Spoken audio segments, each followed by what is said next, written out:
Welcome to Prepper Nation. I am John. Thank you very much for being here, for subscribing, for supporting the channel in all the various YouTube ways. It's appreciated, son.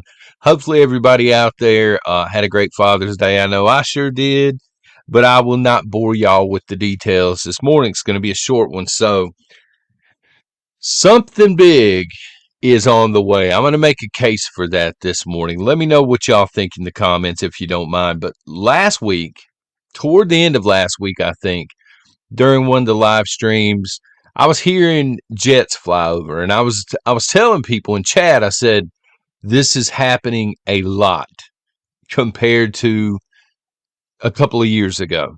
You know, it's probably increased 1,000% or even more against a couple of years ago. And I said, you know, this is very odd. It gives you a very odd feeling. So I had a lot of comments on that live stream saying it's happening there as well. I had some messages on Patreon. Thank y'all for those, by the way. And then earlier this weekend, Marfugal, huge fan of the channel. I really like his presentation style. Dropped a video on the very subject. And what I'm going to do, because again, credit where it's due, I'm going to link Marfugal's video right down below this video, because he has a lot of photos and video that people have submitted to him. He has a much bigger platform, so a lot of people submitting a lot of intel, but credit to Marfugal for that. This is happening all over the United States, and it's on the surface, again, it's very strange, but I'm starting to think that, I don't know. I hate to say, just trust me, bro. I got a feeling, right? But I go back to the invasion of Ukraine by Russia, and people were going back and forth. Will there be an invasion? Will there not be an invasion? And I said at that time, yeah, they're going to go in on them. And my reasoning was because so many assets were being moved to Poland, gearing up for some sort, you know, a response or something like that. But anyway, the jets are happening all over. There's video now hitting social media, and Marfugal covered this. Idaho, tanks, lots and lots of tanks, not entire columns of tanks, but it's very strange because you'll see the freeway and the interstate and stuff, and these tanks are just on the side, and they're lining up, and they're kind of getting in formation. They're going somewhere, is what I'm trying to say. Patterns of ospreys in suburban California. There's video of this, and you know, finally, lots and lots of military rail traffic. Now, this may seem normal out there to a lot of people. You may say, well, son, they move planes around all the time. They move tanks around. But again, this stuff is hitting social media because people are seeing this and they're filming this with their cell phones in areas of the country that never see it. They never, you know, they stop and they film tanks going down the side of the interstate because they've never seen it before. Or they're jumping out of their cars and they're filming patterns of ospreys because they've never seen this happen before. And again, this just falls in line with where I'm at in the substantial pickup in air traffic. So there are two possible reasons I think this could be happening. Okay, this is just my opinion here, folks. But honestly, again, I'm looking at the Russian invasion or special military operation of Ukraine. All right, there are two possible reasons. Number one, our military is probably, this is the most likely scenario, prepping for boots on the ground elsewhere in another region of the world, probably in or around Ukraine would be my guess. And in doing so, they have to train on terrain that it kind of mimics what they're going to be facing, you know, in that region of the world. So for me, this makes sense. You know, troop readiness is a real thing. You want to make sure the troops you have, because we have a huge shortfall on soldiers to begin with, but that's another discussion altogether. You want to make sure that the troops that you have are ready to go. And troop readiness and making sure that the supply lines are going to work out. Pilots training in terrain, mountainous terrain, because we have a lot of mountains here that they would be facing there. The second scenario would be if they are prepping for a response to boots on the ground here in the United States. I know that sounds very unlikely. You know, hasn't been boots on the ground here in a long, long time, and it does seem unlikely. But when you take a look at our enemies, that certain Asian nation, right? They have military, same thing in Canada. They are training in Canada for terrain that they do not have in China. For example, they're in South America. I mean, when you look at a map and you look at our enemies, or what I consider to be our enemies, we're totally surrounded. Now, of course, we have a huge force here at home. Still yet, we are strategically surrounded here in the United States of America. So I haven't seen any intel that would lead me to believe there's an invasion coming to the United States, but maybe our military has, and maybe they are prepping accordingly. Maybe they, I mean, it's hard to speculate, right? But maybe they intend to defend Taiwan, and they know that fight's coming. And they know once they step up and they defend Taiwan, China's going to jump on the United States. Lots of wheels are in motion, but that's the point of this video. Something is going on. So getting back to Russia for a second. What's going on with Ukraine and Russia? So as much as I like World War II, if y'all are here, son, and you're brand new, you might not know this. The rest of you do. I'm kind of obsessed with it. But it's starting to pan out very much like World War I. Now, there's a lot more technology, obviously, that's involved, but we're starting to see trench warfare over there. In fact, Russia, they have about 600 miles of trenches separating the two lines at this point. It's kind of a static line at this point, if you will. I mean, there's some back and forth, but the thing with World War I, it was a totally different war. It was a grinding war, a very slow burn type of process that just sucked resources dry of all the nations that are involved. And I take a look at all the nations that are involved right now. Russia has had to militarize their entire country. I mean, they're in a war economy at this point. Everything is geared toward the war that they're still calling the special military operation. And then you take a look at the NATO countries, same thing. You know, we're ramping up production on weapons. We're selling a lot, as y'all know, we're selling a lot of money over to Ukraine. We're dumping tanks. We're dumping planes.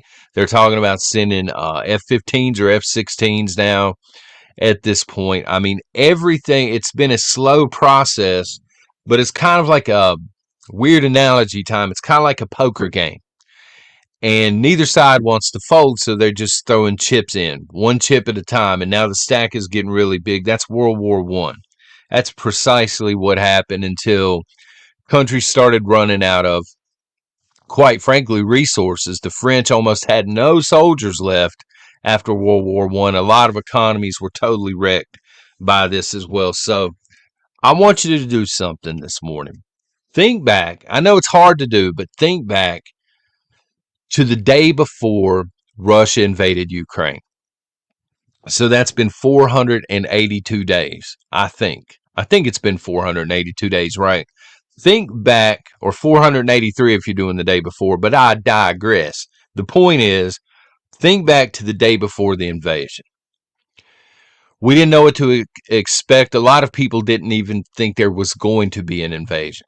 Now, if you could go back to that moment with all of the knowledge, you know, that we're going to be sending planes, aircraft, that we're going to be sending all of the artillery we've sent, that countries were going to be pooling their resources and tanks together, that there were going to be 600 miles of trenches, that nukes were being moved around, that nuke-capable submarines were being moved around, and now all of the intel that we're seeing and all of the video that we're seeing of the United States military moving hardware and assets around, the only conclusion you could come to is world war. There's no other way to go back to that moment, see what we know now, and describe it as something else. Has to be a world war, right? But I think this is not going to be a 4-year world war like we're used to. I think this is going to be a very long, drawn out process. I mean, we're talking about a long, long time and a huge resource suck, like we saw during World War One.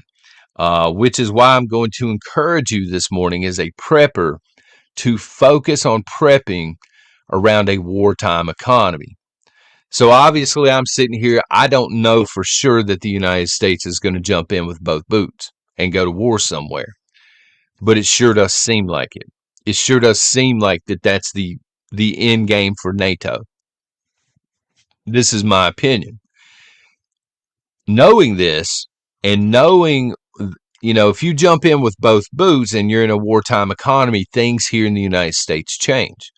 Even if the war is over yonder somewhere and not here, in the upper 48. For example, Alaska, they just had a cable cut under the ocean. They're excuse me, they're pointing to Russia, but that's another discussion for another day. Just focusing on the upper 48 for a second, or lower 48, I think they say in Alaska, son. Focusing on that for a minute. If we're heading into war, this country's going to look entirely different. The economy by itself is going to be much, much worse. Now, if you're looking for a job making ammunition, or you're looking for a job as a soldier to be sent over to Ukraine, for example, hey man, there's going to be job opportunities galore. But if you're just looking to pay your bills and keep your head down and survive and buy the things that you need, you might have trouble with that, okay? So as a prepper, focus on that. Inflation. If we jump in with both boots, we ain't seen nothing yet, inflation-wise. Rationing becomes a serious a serious issue on certain things, but definitely a possibility on a lot of your everyday use items. Okay, shortages, most definitely. You're going to see them almost immediately out of the gates on many things. And bartering, I would focus on bartering during a wartime economy. Bartering is a big deal in black markets, and kind of under the table trading does take place. So know how to barter. I mean, you can do this right now. It's pretty close to summertime, right? Is it officially summer? I didn't even know. I can't keep up anymore. I'm old. But the point is it's practically summertime. There are yard sales and flea markets and swap meets all over the place on the weekends. Try a few out. Try bartering skills out and things like this. Farmers markets, as we were talking last week, great place to connect with local farmers, local merchants that might be willing to trade with you off the books and barter with you off the books. If you're on Patreon, I'll drop an article later today that explains exactly what a wartime economy looks like and things that are going to run short and stuff like that. Victory gardens. Many of you have gardens going, and that's fantastic. The term victory gardens came from World War. The different world wars. This is how people ate. They grew victory gardens to kind of save what was in the grocery stores. Number one, because they couldn't afford it. Number two, the troops need a lot of that stuff. Again, it's a resource heavy deal going into a global conflict. But again, bartering. Getting back to bartering, it's just very, very important. And I would also throw in real quickly repurposing things and being able to repair things around your home. You don't have to be an expert. I'm a jack of all trades and master of none. I tell you straight up. But if it's something I can fix, or at least fix temporarily, as opposed to hiring somebody and paying a ton out of pocket to do it, I try and do it that way first. But that's just me. Tomorrow morning, we're going to be talking about a very serious issue. We lost a prepper, friend of Miss Nation and I. These people didn't pass away. They just gave up on prepping completely. And I don't think they're going to be the last one. I think we're getting ready to lose a lot of people in terms of prepping and the prepping community. And it's a shame. But we'll talk about that tomorrow morning. Until then, Y'all take care and God bless.